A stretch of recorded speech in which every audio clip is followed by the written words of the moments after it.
Assalamualaikum warahmatullahi wabarakatuh.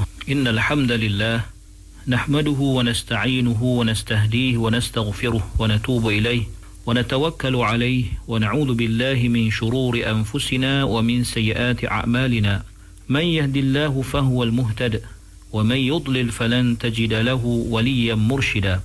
Ashhadu an la ilaha illallah wahdahu la sharika lah wa anna sayyidana Muhammadan 'abduhu wa rasuluh وصفيه من خلقه وحبيبه بلغ الرسالة وأدى الأمانة ونصح الأمة وكشف الغمة وجاهد في الله حق جهاده حتى أتاه اليقين اللهم صل على سيدنا محمد وعلى آله وصحبه وبارك وسلم أما بعد.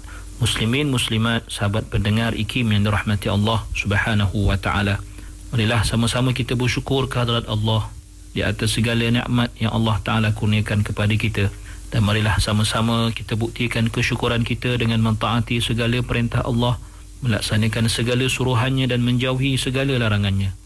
Mudah-mudahan Allah Subhanahu wa Ta'ala sentiasa memberikan taufik dan hidayahnya kepada kita, menjadikan kita hamba-hamba yang sentiasa taat kepada segala perintahnya, dan menjadikan kita hamba-hamba yang sentiasa bersyukur di atas segala kurniaan nikmatnya. Dan mudah-mudahan dengannya Allah Subhanahu wa Ta'ala mengampunkan segala dosa kita dan mengangkat segala musibah khususnya yang sedang melanda kita pada ketika ini. Muslimin, muslimat yang dirahmati Allah, kita berada pada ayat yang ke-163 daripada surah Ali Imran. Allah berfirman, A'udzu billahi minasyaitonir rajim. Hum darajatun 'inda Allah Wallahu basirun bima ya'malun. Yang bermaksud mereka itu, yakni yang menurut keridaan Allah dan yang mendapat kemurkaannya, mempunyai tingkatan-tingkatan, yakni pahala atau dosa yang berlainan di sisi Allah, dan Allah Maha melihat akan apa yang mereka kerjakan. Muslimin, muslimat yang dirahmati Allah, ini merupakan suatu natijah, suatu keputusan atau suatu hasil setelah Allah menyatakan dalam ayat sebelum ini betapa tidak akan sama antara orang yang melakukan kebaikan dan orang yang melakukan keburukan. Lalu Allah berfirman, mereka ini, atau yang bermaksud mereka ini, ada darajat, dan hum di sini atau mereka yang dimaksudkan dalam ayat ini kembali kepada ayat sebelumnya, iaitu orang yang melaksanakan sesuatu yang mendapat keridaan Allah dan orang yang melakukan sesuatu yang menyebabkan ia kembali kepada Allah dalam keadaan Allah murka. Maka Allah nyatakan mereka ini mempunyai darajat, mempunyai tingkatan-tingkatan yang berbeza. Ini pandangan jumhur ulama. Adapun sebahagian ulama lain mengatakan bahawa darajat ini atau kedudukan-kedudukan yang berbeza ini merujuk hanya kepada kumpulan yang pertama, iaitu kumpulan orang-orang yang melakukan kebaikan sahaja. Sementara kalimah darajat jamak kepada darajah, iaitu martabat dan kedudukan. Dan antara perkara yang diambil daripada perkataan daraj itu ialah bermakna tangga, kerana tangga itu mempunyai tingkatan-tingkatannya untuk kita naik ke atas. Di dalam Al-Quran, kalimah ad-darajah kebanyakannya digunakan untuk menunjukkan kedudukan yang tinggi atau kedudukan yang mulia. Seperti mana Allah Ta'ala berfirman dalam surah Az-Zukhruf ayat yang ke-32, وَرَفَعْنَا بَعْضَهُمْ فَوْقَ بَعْضٍ دَرَجَاتٍ, dan kami tinggikan sebahagian mereka mengatasi sebahagian yang lain dengan beberapa darajat. Lawan kepada ad-darajah ialah ad-darakah. Ad-darakah yang merupakan atau digunakan melambangkan lawan atau kontra daripada ad-darajah. Seperti mana dalam firman Allah dalam surah An-Nisa ayat yang ke-145, Allah berfirman, Innal munafiqina fid darukil asfali minan nar. Sesungguhnya orang-orang munafik itu berada dalam tingkatan yang paling bawah dalam api neraka. Kerana itu Ar-Raghib Al-Asfahani menyatakan bahawa ad-darak kad-daraj, lakin ad-daraj yuqal i'tibaran bis-su'ud wa ad-darak i'tibaran bil-hudur. Bermaksud kalimah ad-darak dan sama seperti ad-daraj, maksudnya tingkatan-tingkatan. Cumanya ad-darajat ataupun ad-daraj itu bila disebut menunjukkan tingkatan-tingkatan yang menaik ke atas. Maknanya ke atas. Arahnya ke atas. Adapun ad-darak, ia tingkatan juga, tetapi tingkatan-tingkatan yang menuju ke bawah. Yang menuju ke bawah. Maka itulah perbezaan antara ad-darajat dengan ad-darakat. Muslimin muslimat yang dirahmati Allah. Maka maksud ayat ini ialah mereka yang mulia ini. Mereka yang mulia yang telah mencari keridaan Allah. Mereka yang hina al-ashrar, mereka yang hina yang telah kembali dengan atau dalam keadaan atau mempunyai membawa kemurkaan Allah. Keadaan mereka berbeza. Berbeza-beza dari sudut pahala dan dosa sesuai dengan amal pekerjaan mereka. Maka disebabkan amalan-amalan mereka berbeza, maka hasilnya, natijahnya, darjat mereka juga berbeza. Jika ditanya mengapa tak digunakan kedua-dua, ad-darajat dan ad-darakat, maka jawapannya ialah ia termasuk dalam bab at-taghlib. Bermaksud diutamakan istilah ad-darajat daripada ad-darakat kerana ad-darajat merujuk kepada kemuliaan, mengatasi kehinaan ataupun keburukan. Bermaksud orang-orang yang mengikut atau mencari redha Allah, keadaan mereka berbeza-beza dari sudut pahala atau ganjaran yang diberikan Allah kepada mereka berdasarkan kukuh ataupun kekuatan iman mereka dan berdasarkan kebaikan amal ibadah mereka. Begitu juga orang-orang yang dimurkai Allah, yang tidak bertaubat sebelum matinya dan kembali kepada Allah dalam keadaan penuh kemurkaan Allah kepada mereka.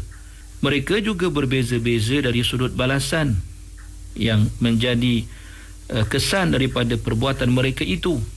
Berbeza disebabkan jenis kejahatan juga berbeza. Jenis maksiat yang dilakukan juga berbeza. Maka barang siapa yang kejahatannya atau maksiatnya lebih hebat, maka balasannya juga lebih dahsyat. Begitulah seterusnya. Adapun bagi ulama atau ahli tafsir yang mengatakan bahawa ganti nama hum, mereka itu hanya merujuk kepada golongan yang pertama sahaja. Mereka berhujah atau hujah mereka ialah mengatakan bahawa kalimah ad-darajat itu digunakan. Secara majoritinya atau secara ghalibnya, kebiasaannya menggambarkan balasan pahala dan bukan dosa. Dan hujah yang seterusnya bahawa Allah Subhanahu wa taala telah menisbahkan ad-darajat itu kepada zatnya. Kerana itu Allah sebut hum darajatun indallah, di sisi Allah.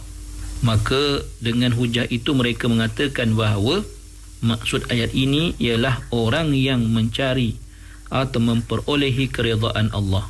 Bermaksud orang yang baik ini, orang yang mulia ini, mereka ini berbeza-beza atau dibeza-bezakan oleh Allah Subhanahu wa taala dalam balasan baik terhadap mereka berdasarkan amal kebaikan yang mereka lakukan. Dan mereka berhujah juga dengan ayat-ayat Al-Quran, antaranya firman Allah Subhanahu wa taala dalam surah Al-Isra ayat 21. Allah berfirman, A'udzu billahi minasyaitonir rajim. Unzur kaifa faddalna ba'dahum 'ala ba'd walal akhiratu akbaru darajatin wa akbaru tafdila. Yang bermaksud, lihatlah bagaimana kami lebihkan sebahagian dari mereka atas sebahagian yang lain, dan sesungguhnya pemberian di akhirat itu lebih besar tingkatan-tingkatan perbezaannya dan lebih besar tambahan-tambahan kelebihannya. Muslimin muslimat yang dirahmati Allah Subhanahu wa taala. Syekh Muhammad Said Tantawi lebih cenderung untuk mengatakan atau untuk bersetuju dengan pandangan ulama yang pertama, iaitu mengatakan bahawa perkataan atau ganti nama hum itu merujuk kepada kedua-dua kumpulan tersebut. Kerana perbezaan darajat, perbezaan tingkatan-tingkatan itu wujud. Sama ada dalam kalangan orang-orang yang mulia atau orang-orang yang baik, seperti mana juga ia wujud, iaitu perbezaan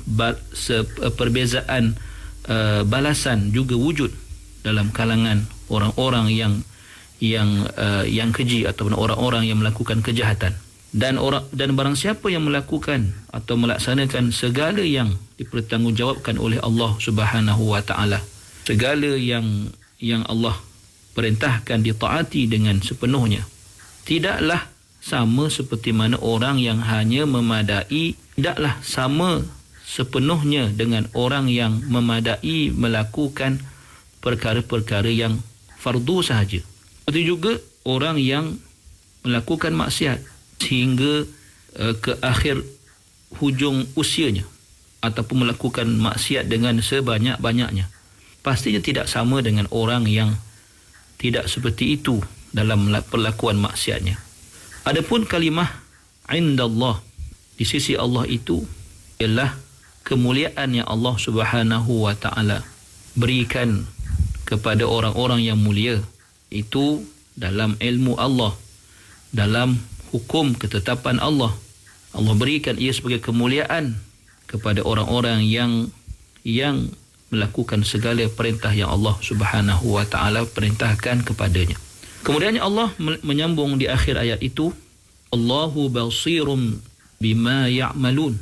Sungguhnya Allah itu maha melihat, maha menyaksikan segala amal, segala perbuatan pekerjaan hamba-hambanya, yang kecil maupun yang besar, yang nyata maupun yang tersembunyi. Segalanya tidak terselindung di sebalik ataupun tidak akan terselindung daripada Allah Subhanahu wa taala. Dan setiap manusia akan dibalas apa yang berhak untuk ia terima berdasarkan amalnya, berdasarkan kerja buatnya semasa hidup di dunia. Dan ia merupakan bukti kesempurnaan ilmu dan pengetahuan Allah Subhanahu wa taala, dan pada masa yang sama membuktikan keadilan Allah dalam membalas apa jua yang selayaknya diperolehi oleh hamba-hambanya berdasarkan perbuatannya selama hidup di dunia. Muslimin muslimat yang dirahmati Allah. Seterusnya, setelah Allah menafikan dan membersihkan Nabi SAW daripada bersikap al-ghulul ataupun mengkhianati atau pengkhianatan, dan membersihkan Nabi daripada sebarang kekurangan, kemudian Allah menjelaskan pula bahawa manusia itu tidak akan sama dan akan berbeza-beza, sama ada dalam perkara balasan baik maupun balasan buruk berdasarkan amal ibadah mereka. Maka setelah itu Allah Subhanahu wa taala susuli pula dalam menerangkan kurniaan Allah kepada hamba-hambanya, dan kurniaan itu adalah dalam bentuk pelantikan dan pengutusan Rasul dalam kalangan manusia, yang membawa manusia, mengeluarkan manusia daripada kegelapan kepada cahaya. Dan itulah yang akan kita lihat dalam ayat yang seterusnya, insya-Allah taala. Aqulu qawli hadha wa astaghfirullahal azim li wa lakum. Wassalamu alaikum warahmatullahi wabarakatuh.